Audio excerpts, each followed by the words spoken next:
Hey guys, today we're going to be talking about pain points. Now, pain points are a really important part of sales empathy, and they are integral to retaining a good relationship with your customers, your clients, whatever. So I'm going to use the example of you're a chef at a Chinese restaurant in order to highlight a couple of things today.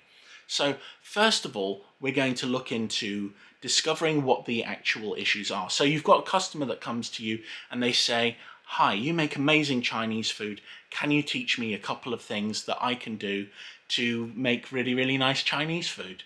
So what you've got to do is you've got to start asking questions. You've got to probe your customer and find out exactly where the weaknesses are. So what equipment are they using? Do they have like a gas stove or an induction stove? These kind of questions are really, really important, because if they've got an induction cooker like I have at home, they're not going to be able to make very nice Chinese food. But gas, let's say they've got a gas cooker, they're a little bit the way there. You can then start asking questions like, well, what cooking utensils are you using? Are you using a frying pan? And they'll probably say yes. And you say, well, why not use a wok, like so? All right. Now, a wok is really, really good. You can move the food around. You can get really nice flavors out of a wok that you just can't get out of a frying pan. In my opinion, they're one of the best cooking utensils, and you should definitely pick one up. But it's important to have the right sort of cooking utensils. So once you're starting to discover things, you can start saying, well, what kind of oil are you using? A lot of people will use, say, they'll use olive oil, virgin olive oil, that kind of thing. And you've got to think to yourself, well, they're not necessarily using the right oil. So for example, with Chinese food, you'd want something like either vegetable oil, you'd want soybean oil or peanut oil. One of the three oils that are really, really good. So you can say, for example, if you've got no one allergic to peanuts, peanut oil is really, really good. Soybean oil is really, really good as well. And it's just about finding the right kind of mix of things that they need to bring together to make a really good meal, because that's the ultimate solution. A lot of people go in and they expect that it's all down to the ingredients, and in some cases it is. So for example, let's say you're making mushroom rice, and they try making mushroom rice. They're using like a couple of different things, and you say, okay, so how do you make it? And they say, well, I followed this recipe online. Let's say it's a good recipe, but their mushroom rice doesn't taste quite as good as yours does. So you can say, for example, well, I use this mushroom flavored superior dark soy sauce, and I get it from this supplier, and this is what I use when I'm making the mushroom rice, and that's why it's got this really powerful flavor. So you can kind of give away secrets, because the thing is, this kind of thing builds trust with a customer. They're still going to come to your restaurant because no one can be bothered to go through the arduous process of cooking this kind of food every single day. They'll still want to come back. They'll try it once or twice. But the important thing is that you're going to have a happy customer at the end of the day. And it's important doing that in every single business. And if everything else fails, if you're a Chinese restaurant, just say you can pick up some MSG online. Because that'll make food taste nice regardless. Okay, that's my little joke for the video. But let's say you're working with a business firm, okay, and they say to me, they contact me and they say, "Alex, I want you to do some work to increase our views on our website." What I'll do is I will start saying things like, "Why do you want me to do this?" And they'll say, "Well, we want more customers." And I'll say, how do you track your customers at the moment? If they're not tracking their customers, that is a pain point, because they don't know where their customers are coming from. For all they know, they might have loads of people that come in just from their website. So it's about really looking to find these different things, because when a client comes to you and they say to you, "Hey, I have a problem," they might not really know what the problem is.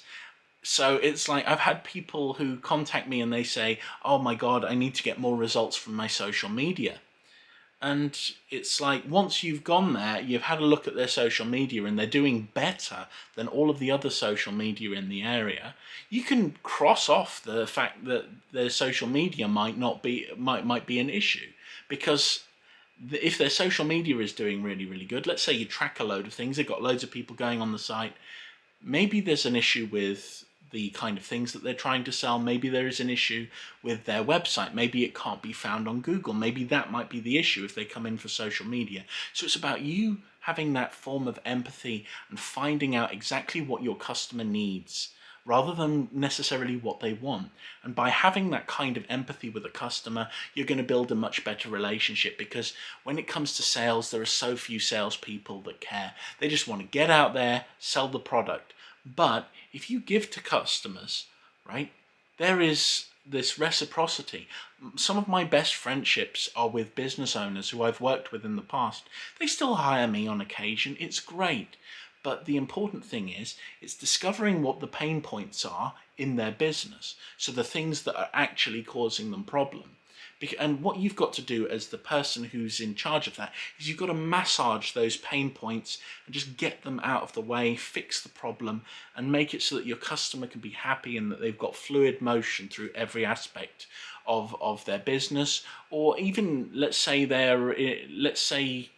if we're not talking about sales and marketing, let's say we're talking about you're just in a shop and somebody says to you as a salesperson, they're like, what can you recommend?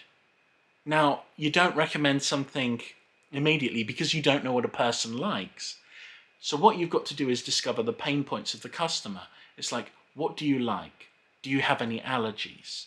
You know, so for example, you don't want to give someone who is allergic to peanuts something that is full of peanuts. You can give recommendations that are right and tailored to your customer much better if you know what their wants and desires are. So it's very, very important to have like this dialogue with people and really bring out what they actually need, averse to what they think they potentially need. So you can always give a good recommendation to people. You can always help them. And that will breed a much better relationship when it comes to your customers. They're more likely to stay with you for longer. Also, very important, learn a little bit about the customer as well. And you retain that information, okay? So when you've retained that, you can say to them in a couple of months, hey, you were worried about your website. Well, I've increased the amount of people in the local area. I've tracked it down for you. I've increased the amount of people going to your website 5 times. Now, it's going to be fluctuating every now and then, especially when there's an algorithm update on Google, but you know, they're going to trust you because you have been able to accomplish a goal that they may not have seen beforehand. And you can help people this way. And it's our job as marketers to help people. Anyway, I'm starting a waffle. Hopefully this has been helpful. If you like Chinese food, you pick up a wok, you pick up some MSG, you pick up some delicious soy sauce. Actually, Kikkoman's really good for soy sauce as well. I recommend them with noodles, which like if you've got like chicken noodles and things, just sprinkle a little bit of soy sauce on there. In fact, there's a couple of different American things that you can put on noodles as well. Like for example, I like, if you like spicy, a bit of Slap Your Mama is really, really good. Old Bay spice, I like putting a bit of Old Bay spice in noodles, but that's just mixing up cuisines. But the thing is, that's fulfilling the pain points and needs in my diet. You know, what I need when I'm eating stuff to make it taste great. You know, so it's really, really about establishing that. Anyway, you have a lovely day. Thanks for joining me. Bye.